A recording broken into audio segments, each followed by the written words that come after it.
A bit about the Zeitgeist movement. For those who aren't aware, the Zeitgeist movement, which I'll continue to refer to as TZM, is a sustainability advocacy organization which conducts community-based activism through global network of chapters. We have 1,100 chapters throughout the world. We propose that we as a species take a direct technical approach to resource and social management as opposed to a monetary or political one. The train of thought presented by TZM is centered around the concept that we as a species can and should update the workings of a society to the most efficient, sustainable, and proven methods that science and technology have to offer. In short, we can be summarized as a movement which advocates the application of the scientific method for social and environmental concern. Some background information, though I'm sure Dr. Mate needs no introduction. Dr. Mate ran a popular family practice in East Vancouver for 2 decades. For 7 years, he also served as medical coordinator of the palliative care unit at Vancouver Hospital, caring for the terminally ill. And more recently, he worked for 12 years in Vancouver's notorious downtown east side with patients suffering from drug addiction, mental illness, and HIV. He's authored 4 books.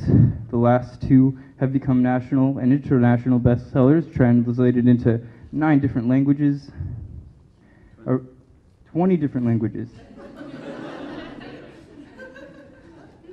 A recurring theme throughout his work is the development of the psyche and mental and physical health, and looking at neurological and psychological mechanisms which he connects with the need for social change. Dr. Mate was gracious enough to lend his expertise and was featured in the latest of the Zeitgeist film series, Zeitgeist Moving Forward. In it, he put forth progressive ideas about what factors come into play when looking at the development of the human psyche in relation to its social and physical environment. We are honored to collaborate with Dr. Gabor Mate in this joint presentation based on a fairly simple question: what promotes mental health, positive mental health, and what would a society that supports and fosters healthy and stable individuals look like? So without further ado, please welcome Dr. Mate.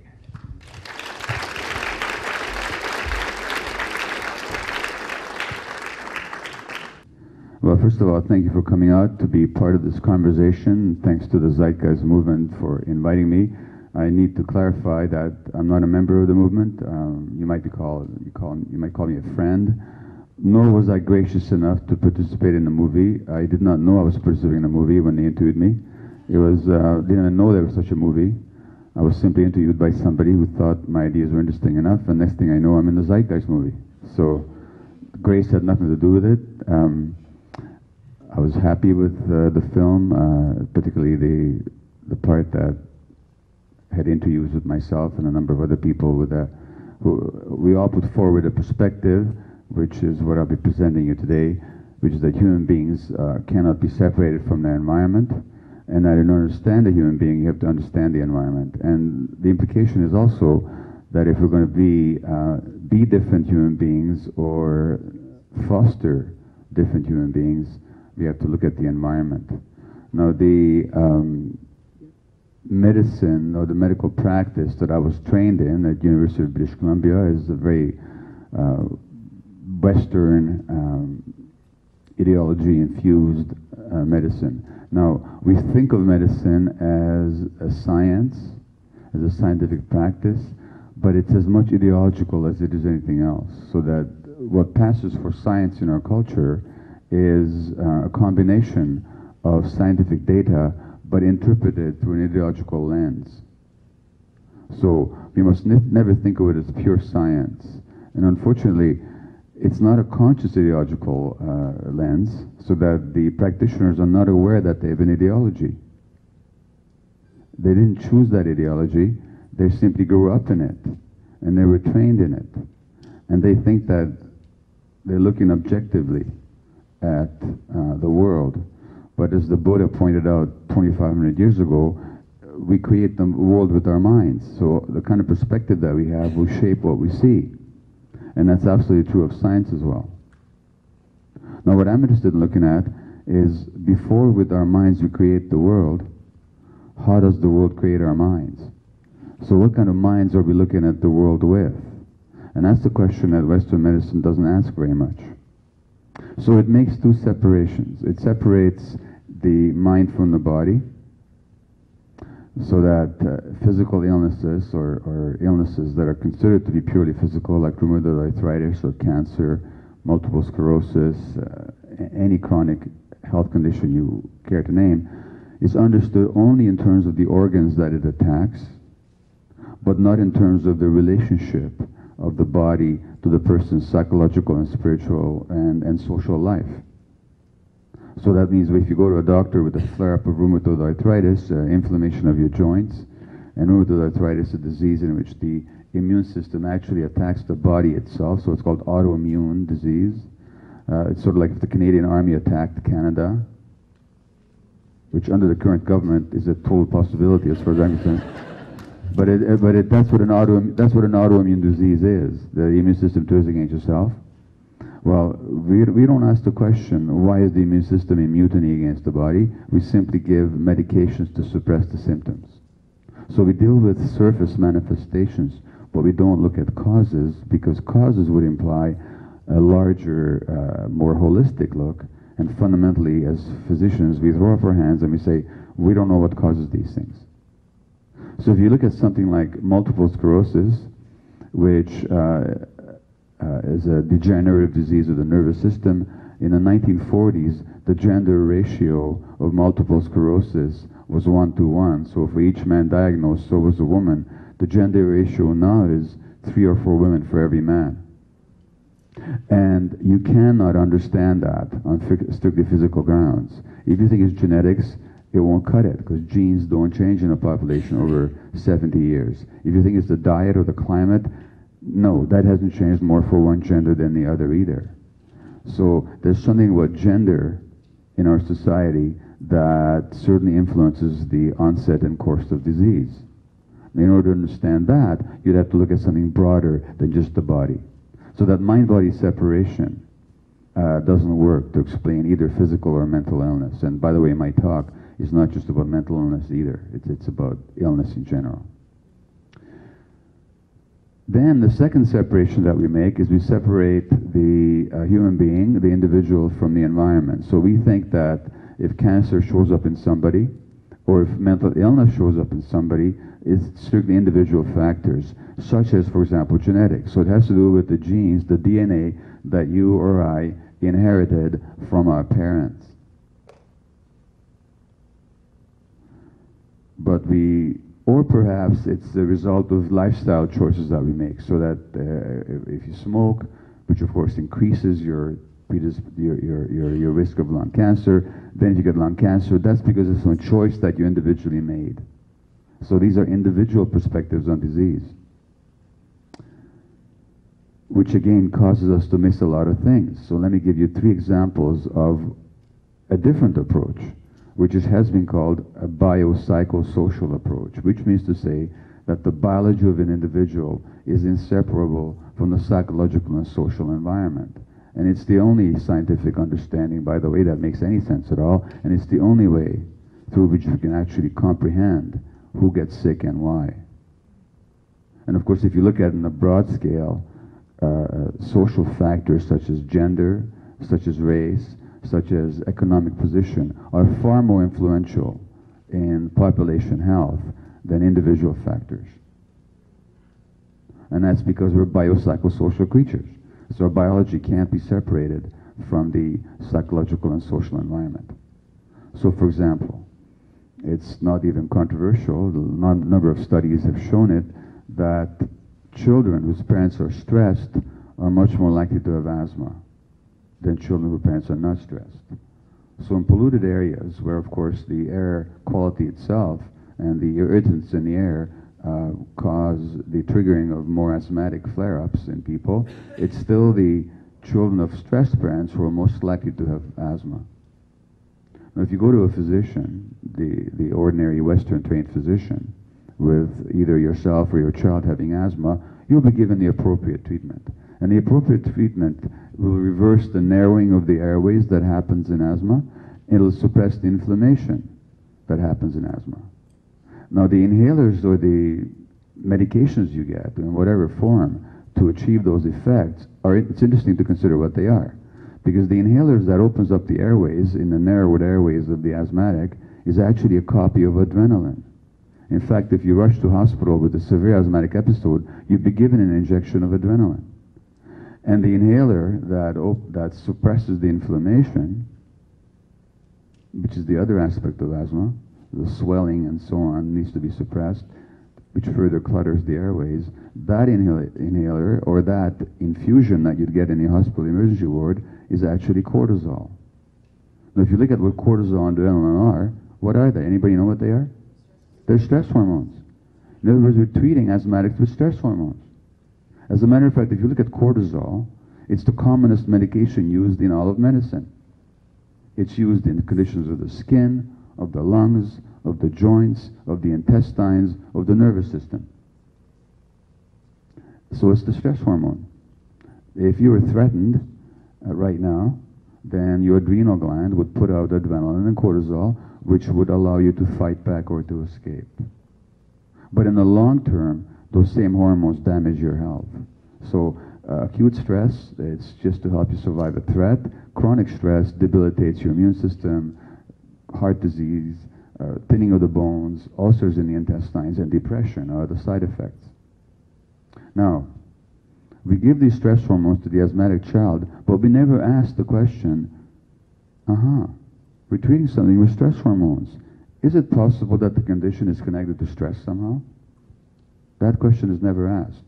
Now, why the lung functioning of the stressed parents, the children of stressed parents, why is the lung functioning affected by the parents' emotional states? Because the child's biology is actually shaped by or influenced by the parents' emotional psychological states.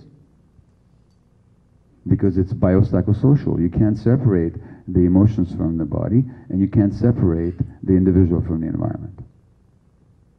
Now, in another study in Australia, they looked at 500 women who've had breast biopsies, lumps in their breasts which need to be biopsied for cancer to see if they're malignant. And these biopsies were then done, and before the results came back, the women underwent a psychological questionnaire interview. It turned out that if a woman had been emotionally isolated prior to the onset of that lump, that by itself had zero effect on that lump being cancerous. Similarly, if a woman had experienced a major stressful episode in her life, that by itself also had zero effect. So far, so good. But if the woman had been emotionally isolated and stressed, the risk of that lump being cancerous was 9 times as great as the average.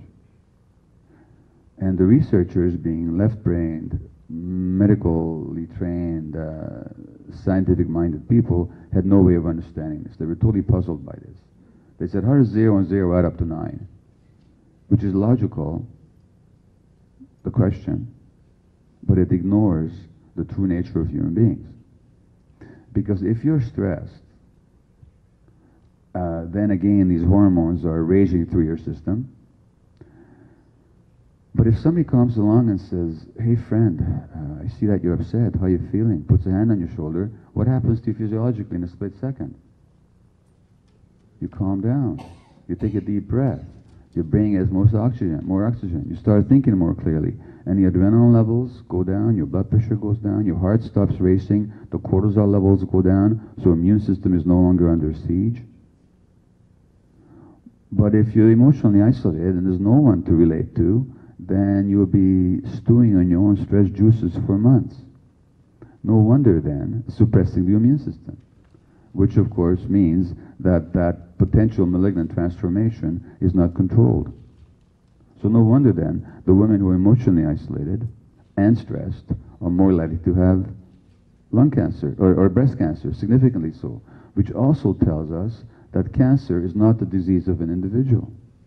It's a disease of an individual which manifests a lifelong set of relationships with the psychological and social environment.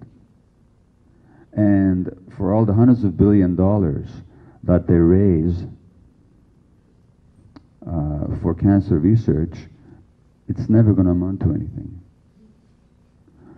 at least they'll have certain breakthroughs, and there's certainly spectacular advances in the treatments of some specific cancers, but overall our ability to understand cancer or to treat it has not really moved forward one iota in the last 40, 50 years. Because as somebody very astutely said, trying to find the answer to cancer by studying the individual cell is like trying to understand the traffic jam by studying the internal combustion engine. In other words, to understand the cancer in the individual, you have to look at the much larger picture. And that's just something that we militantly refuse to do in Western medicine. Now, there's ideological reasons for that. Finally, at the end of life, amongst the elderly couples, when one of them is hospitalized, not surprisingly, the other one is much more likely to fall sick, according to studies. Why? Because the immune system of the one is actually modulated by the psychological relationship with the other. And so that our attachment relationships have a huge formative influence on our physical and mental health. Which again means to say that if we're going to understand health, we can't do it by reference to the individual. Now, given these obvious scientific facts, and they're really so obvious that they're, a 5-year-old could come up with them. Why is it that we're so blind to it in this culture? That has to do with ideology. Because the ideology of any particular culture does not evolve accidentally. It actually reflects the dominant of the controlling, the dominant interests of the groups that control or most benefit from that society. Now, the dominant ideology in this society, given that we live in a society that worships competition, that worships individual profit, that actually worships and considers to be its heroes those people like Donald Trump who are managing to exploit many others in order to amass wealth and power. In a society like that, we have to look at people as individuals rather than as social creatures.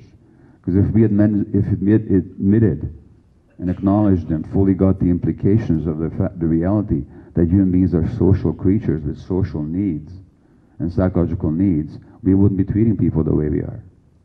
So in order to treat people the way they're being treated, we have to commodify the individual. So the individual itself, himself or herself, needs to become a commodity, which means that our value is based simply on what we produce or what we acquire, but not actually on who we are. It's not based on just our very existence as human beings. So there's this very popular book called Tuesdays with Morrie. Any of you familiar with it? Yeah, quite a few of you are. So this is a man who develops a degenerative neurological illness called ALS, amyotrophic lateral sclerosis, in which the nervous system literally dries up and hardens. So in the end, you're rigid, immobile, paralyzed, you can't even breathe. You're completely with it mentally. It's like drowning in air, because you can't breathe at the end. Now this guy, Morrie, is a teacher who develops ALS, a true story. And his student, Mitch, who writes the book, begins to visit him, and they start talking, and Morrie is a bright guy, and he's got insights, and particularly he is exploring his own death. So they go through this conversation every week, and finally the conversations become the subjects of a book called Tuesdays with Morrie. And here's this guy Morrie, who decides to transmit his wisdom to the world. Now, he says to Mitch, the reason I want to teach people about the dying process and pass on my wisdom is because I want to prove that dying people aren't useless. Now, I want you to consider the assumption behind that. The assumption is that dying people may be useless because they're not contributing. And the way that you attain value is to contribute. So who you are as a human being and your very existence is insufficient to give you value. You have to be producing something. Now that thinking is actually, in a very specific way, and I'm not going into the details of it, is what I think causes ALS. People are desperately trying to make themselves useful, totally ignoring who they are. Is really the foundation of most of chronic illness in our society, because of the mind-body unity. But the very ideology that dying people are useless, or that anybody is useless, is a reflection of the capitalist idea that people are useful only when they produce. So the young Karl Marx in the 1840s, when he talked about alienation, he said that human beings are alienated from themselves, from their true nature, from their essence, from their work, because their work no longer reflects who they are. It reflects their use value. They're alienated from other people, because of course in a society that says that it's all about individual competition and it's dog against dog, and what they call social Darwinism, you can't help but be alienated from other human beings. And finally, of course, we're alienated from nature. And just to what degree we're alienated from nature is tragically and painfully obvious to us in the 21st century. We're so alienated that we're actually destroying it. And it's in this kind of a context that then we have to understand health. So when you look at factors like social status, even if you have a heart attack, if you live in a higher economically status area, your chances of surviving the heart attack are actually better. And it's not even because the services are better, but simply because as a higher economic status person, you have more going for you, protecting you from death. In the British civil service, there's the famous Whitehall studies where they looked at heart attack risk or heart disease risk in the civil service, and the higher you're up on the civil service, the less the risk of heart attack.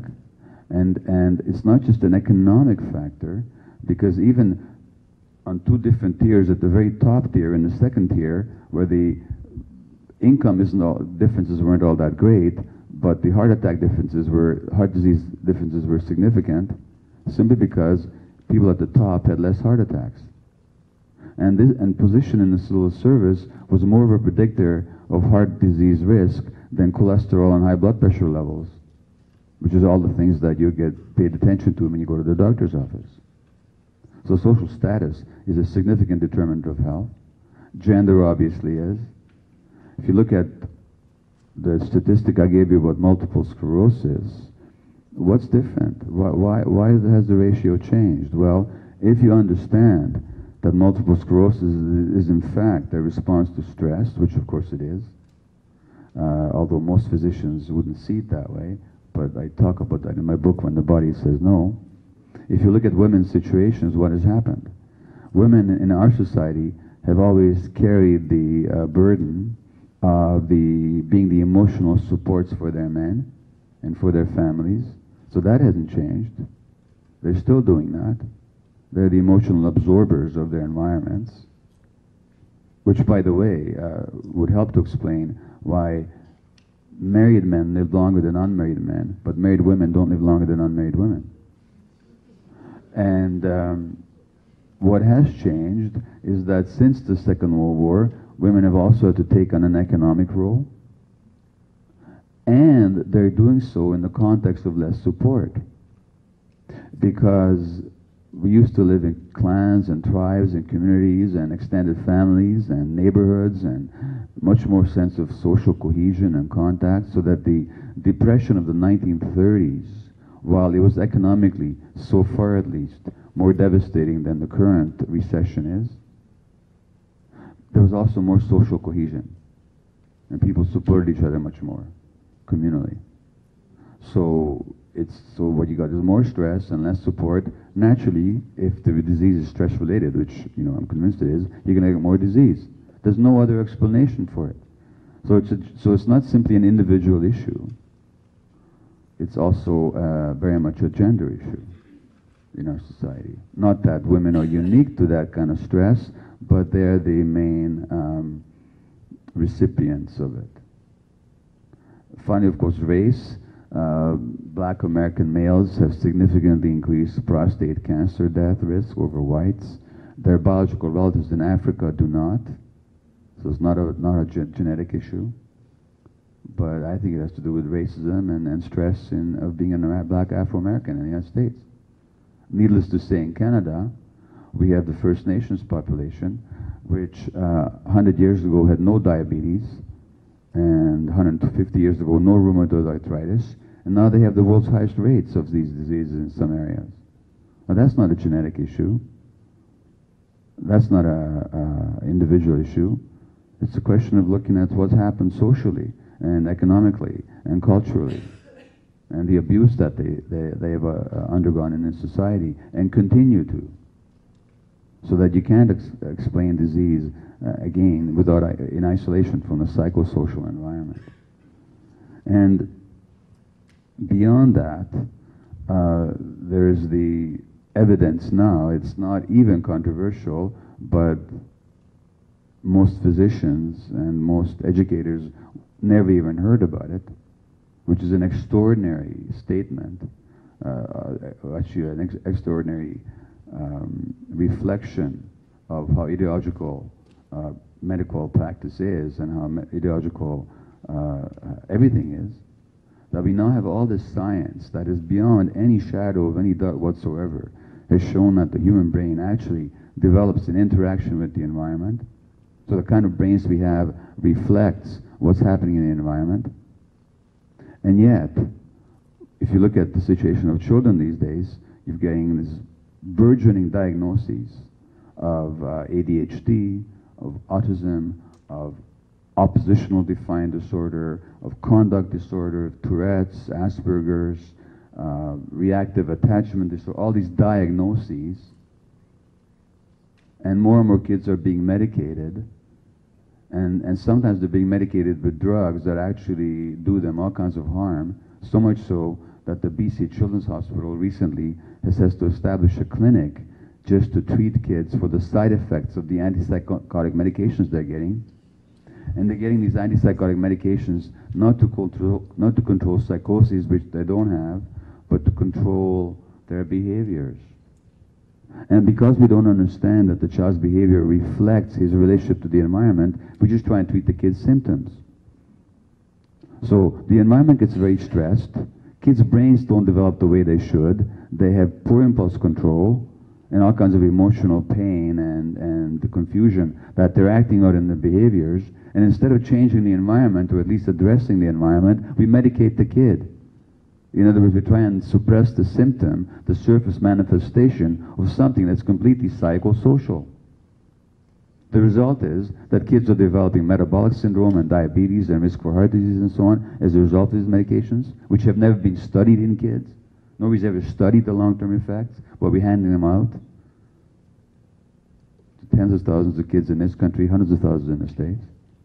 And all because we don't get the relationship between the environment and the individual child. So this is what we're seeing. Now, then if we turn to the question of what promotes positive health, well, if you look at the literature on stress, and I'm saying that stress is the common factor, whether it comes to mental or physical illness. And if you actually look at the literature on childhood adversity, the more adverse circumstances that are present in a child's life in the early years, exponentially the greater the risk of addictions, greater the risk of mental illness, of psychosis, of rheumatoid arthritis, of cancer, of obesity, of all kinds of behavioral problems. Why? Because the early environment shapes the brain. And as Antonio Damasio, who's a leading neurologist, writes, to understand in a satisfactory manner the brain that fabricates human mind and human behavior, it is necessary to take into account its social and cultural context. And the very circuitry of the brain depends on the emotional and social environment for its development. When that is stressed, the child's brain doesn't develop the way it should. And that's why we're seeing so many kids now being diagnosed. It's not an individual problem. But again, we don't get that as a society. So instead of looking at the larger picture of what conditions do kids actually need for health, we're just trying to deal with the symptoms. And we do that according to the lines dictated by medical economics, which is to say by the needs and profits of the pharmaceutical companies. Because there's lots of money to be made on developing new drugs, there's no money to be made on researching stress on the family and how to alleviate it. That's not going to be profitable to anybody. It's not even that there's a conspiracy. That doesn't need to, not that they don't conspire, they do. So that when there's research that undermines their profits, they'll suppress it. And they'll magnify or overemphasize research that would support their profits. So then it's not that they're above being conspiratorial. But fundamentally, it doesn't take a conspiracy. It just takes the profit system. And then you've got a perfect melding of individualistic ideology and the profit motive, and hence you're getting medicating millions of kids. So the number of prescriptions for stimulant medications for ADHD in this country, which I have myself, has gone up 43% in the last 5 years, and nobody's looking at how to deal with the child's environment that actually shapes that brain that then manifests itself in poor attention skills and poor impulse control and hyperactivity. Now, if you look at the literature on stress, the dominant stress factors affecting people are uncertainty and lack of information. And I want you to think about the position of the average citizen in this culture. Uncertainty and lack of information. Because most people don't have information. Because the information sources, as we all know, are controlled by very few people. And basically, you know, I grew up in communist Hungary under a very rigid and brutal dictatorship. And the information flow was controlled. But the difference was everybody knew it. So that there's a story that might be apocryphal or it might be true, and I forget, I wish I remembered where I read it, but it's of some Russian journalists coming to England in the 50s or early 60s. And they say that, God, you get all this conformity and people buying into the official ideology. In our country, we have to have jails and we have to pull out people's fingernails to achieve that kind of unanimity. How do you do it over here? Well, how they do it is because through the control of the media and through the repetition of untruth as truth. And people buy into it. So that the propaganda system and the mind control system is far more effective here than it is in those brutal dictatorships where everybody the mind can see through it. But there are lots of intelligent people here who are totally caught up in it, who actually think that they're free. But how can you be free when you don't have information? Or when the information that you're working with is the opposite of reality? There's no freedom in that.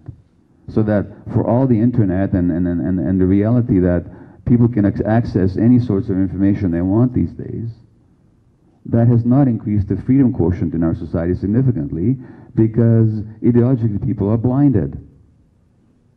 So even though it's available to them, there's no danger of most people ever finding out the truth about climate change. Not at least sufficiently to get them alarmed about it, enough to do something about it politically. So that we have actually people in charge who are in total denial, and we keep electing them.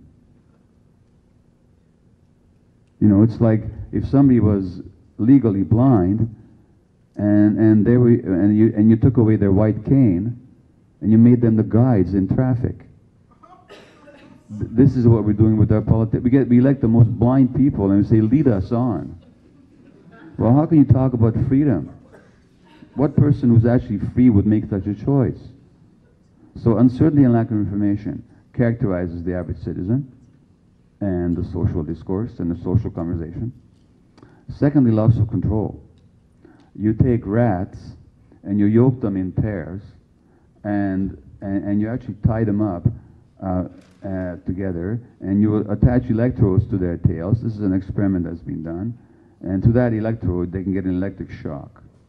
So both rats in each pair receive the same degree of shock for the same duration. But one of them has a paw free. That paw allows them to turn a lever, to push a lever, which will turn off the shock. So both rats receive the same shock for the same duration, but one of them has a paw free that they can shut off the lever with. When you look at their stress hormone levels afterwards, They received the same shock for the same duration, but the rat that had the paw free so they could have self-control, their stress hormone levels are lower. So it's not the duration or degree of shock that created the distress, it's the loss of control. And similar experience we've done in human beings. So in stress, there's a loss of control. Now if you look at our society, who's got control here? How many people are actually in charge of their lives? Given the manipulation that takes place, and given that the most important decisions are made by people far away who are not in any way subject to any kind of democratic control. Because they do it through their ownership of the means of production or of capital. And we don't elect our capitalists. There's no elections. You know, hey, I'd like to exploit you, vote for me. You know, that doesn't happen. At the very best, we elect their representatives, who are the politicians. But in a society like that, there's no genuine control. So most people feel totally helpless. That creates stress for people. That creates stress for people. So uncertainty, lack of information, loss of control, and finally loss of human contact. Because as I indicated in the beginning, for health, you need social connection, human connection. That mitigates stress, that mitigates everything. Now, as we isolate people more, as machines take over more and more, as we talk less to human beings, I mean, just think about your experience when you make a phone call and the machine says, "Thank you for your phone call. Due to a unusually, unexpected number of calls, and then you wait for half an hour, and the frustration that you have at not being able to talk to a human being." But we're less and less talking to human beings, more and more talking to or through machines, and there's less and less community. People no longer live where they work, they no longer shop where they live. We don't relate to people that we know on a daily basis. It's largely strangers that we interact with in the large chain stores and so on, so there's less human contact. People are more suspicious. All that leads to stress, which leads to illness. So, in terms of creating positive health, and by the way, interesting about mental versus physical health, the Buddha, who was a great, great psychologist, said 2,500 years ago, he said that you might meet a person who can maintain perfect physical health for a year or 2 or 3 years, or even for 100 years, but you'd rarely meet anybody who can stay mentally healthy for any length of time. Because for mental health, you need all kinds of conditions that most people don't have. So the recent Canadian report about how mental health, about how between 6 and 7 million Canadians are affected by mental health issues, that's probably an underestimate. But that's 1 in a quarter, or 1 every 5. And 50% of North American adults have some chronic physical illness. So here we're the wealthiest society in history, and also one of the sickest. And over-medicated, of course.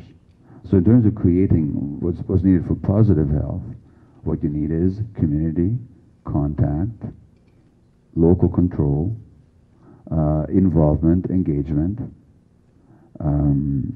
information, the right information. In other words, you need consciousness, you need freedom, you need community. Now, it's healthy, therefore, those that are involved in any level of social engagement, they're no longer being passive. So as long as they do that consciously rather than in a driven fashion, because if you're doing it unconsciously, it'll not help you very much. So social engagement is healthy because it connects you to others and it gives you meaning, so long as you're conscious. It's entirely possible to be an unconscious social activist. That's another conversation. So as long as you're a conscious social activist, that's a healthy thing to do, and also, of course, you're creating community. In our lives, we need to seek contact and communication with other people, and we need to be as informed as possible. Sometimes people say to me, when I get too much information, I get disillusioned. And my response is, would you rather be illusioned or disillusioned? So these are the factors that we have to seek, and not only do we have to seek, we have to create in our lives. And of course, behind all that is a much larger social question, that is this society conducive to human health? The answer is no, it isn't.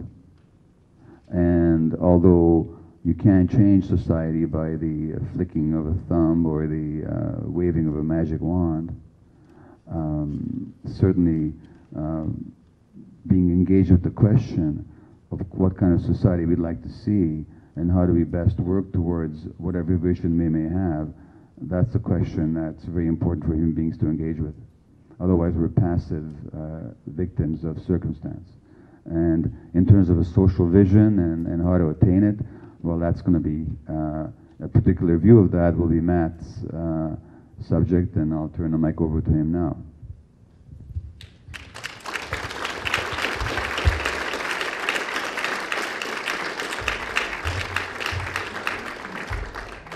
Oh yeah, and as he comes up, let me just read you one quote from the Catholic monk Thomas Merton, who's in an autobiography, The Seven-Story Mountain, has got a really eloquent statement. He's writing in the 1940s. He's a fantastic writer. He says, "It is true that the materialistic society, the so-called culture that has evolved under the tender mercies of capitalism, has produced what seems to be the ultimate limit of worldliness. And nowhere, except perhaps in the analogous society of pagan Rome, has there ever been such a flowering of cheap and petty and disgusting lusts and vanities as in the world of capitalism, where there's no evil that is not fostered and encouraged for the sake of making money. We live in a society whose whole policy is to excite every nerve in the human body and keep it at the highest pitch of artificial tension, to strain every human desire to the limit, and to create as many new desires and synthetic passions as possible." Synthetic passions, not genuine human ones. "In order to cater to them with the products of our factories and printing presses and movie studios and all the rest." Well, Karl Marx could not have put it better.